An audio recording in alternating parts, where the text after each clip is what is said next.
Hey, what up, everybody? This is Steve Breach coming to you today. Thought I would talk about one of the upcoming rumored Wrestlemania matches while the news is out there and it's fresh. I've been talking for months. As long as Brock Lesnar is going to be champion, there's only really 3 matches you can have at WrestleMania involving Brock Lesnar in your main event. That really makes sense to me. One is doing Brock Lesnar versus The Rock. Of course, this is one of the matches that was rumored for last year that just never really came together, and The Rock tweeted maybe next year they would get together and do it. Brock versus John Cena. Seeing how John Cena and Brock have had matches at SummerSlam and Night of Champions, and maybe rumored to having another match here at Hell in the Cell, you would think they're burning through this program, and they're not going to have time to have a little bit of a gap in between, this, that, and the other. You don't want to just do Brock Lesnar versus John Cena and just burn it out before you get to the big one, which is WrestleMania in the main event. And the other match that would be out there would be Brock Lesnar going up against Undertaker. Brock versus The Undertaker would basically be a rematch from last year. Undertaker's not going to be able to get his streak back, but at least he'd be able to take the title away from Brock Lesnar. Maybe from there he'd be able to retire in the ring as champion, sort of going out as your crowning moment of not only beating the guy who beat you, but taking away the championship that made him one of the biggest stars that is out there. Of course, from there is also the rumor of maybe pushing a young star, and that being Roman Reigns. Of course, he's out right now with the surgery he had that pulled him from the Night of Champions show. Of course, he'll be back in time in order for the Royal Rumble. Maybe that would be one of the best things for him, is him going into the Royal Rumble.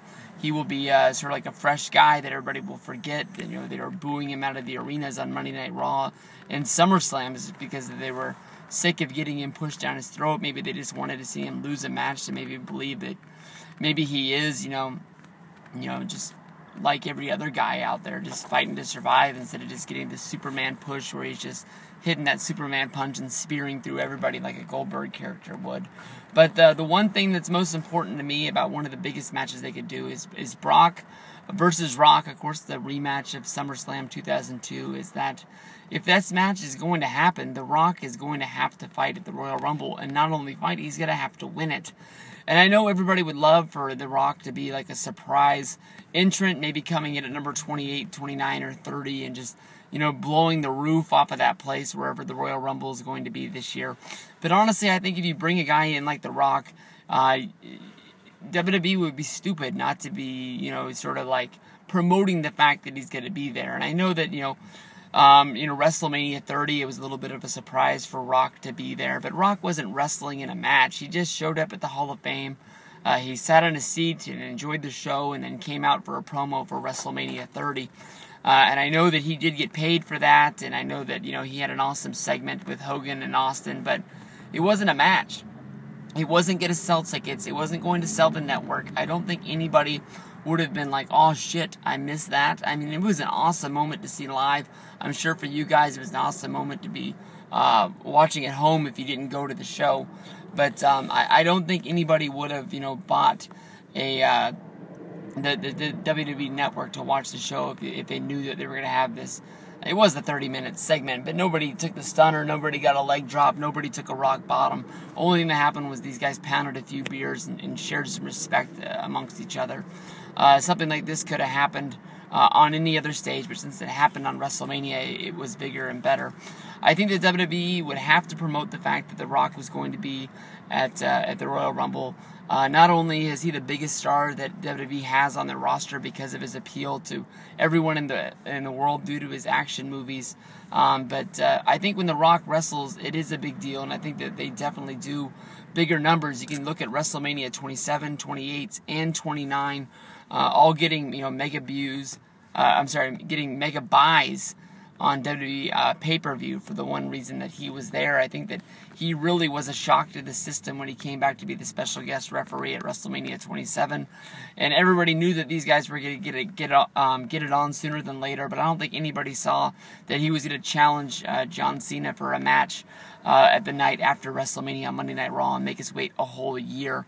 I think everybody was thinking the same thing as me, that this match was going to happen on SummerSlam, but they waited to have it on the greatest stage of them all because The Rock wants to set records. I'm really surprised that he even worked the Survivor Series match with John Cena in the tag match going up against Miz and R-Truth, and we all know how that worked out. I'm sure the people that were in the Garden that night loved that show, but I think everybody at home watching it was sort of in the question of, if these guys hate each other so much, why would they even team up, and why would we never get to see one of them turn on the other one in order to get us some more hype building to what's going down?